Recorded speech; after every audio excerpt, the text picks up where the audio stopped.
తులారాశివారికి ఒక అద్భుతమైన శుభవార్త. మీ జాతక చక్రంలో నిద్రిస్తున్న అదృష్టం మేల్కోనాలన్నా, మీకు భారీ రాజయోగం పట్టాలన్నా మీరొక చిన్న పని చేస్తే చాలు.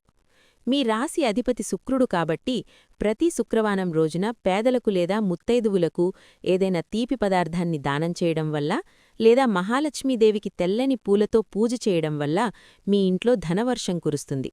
ఈ చిన్న పరిహారం మీ జీవితంలోని దారిద్ర్యాన్ని తొలగించి ఆగిపోయిన పనులన్నీ చకచితా పూర్తయ్యేలా చేస్తుంది.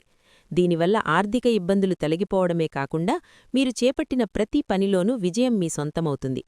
అదృష్టం మీ తలుపు తట్టాలంటే ఈరోజే ఈ చిన్న పనిని ప్రారంభించండి. వ్యక్తిగత ఆర్థిక సమస్యలకు జ్యోతిష్య పరిష్కారాల కోసం వెంటనే పైన కనిపిస్తున్న నంబర్కు కాల్ చేయండి. గురువుగారి సలహాతో మీ కష్టాలకి ముగింపు పలకండి. మీకంతా శుభం జరగాలని కోరుకుంటూ కామెంట్ బాక్స్లో ఓం నమఃశివాయ అని టైప్ చేయండి. మరిన్ని జ్యోతిష్య సలహాల కోసం ఇప్పుడే మన ఛానల్ని సబ్స్క్రైబ్ చేసుకోండి.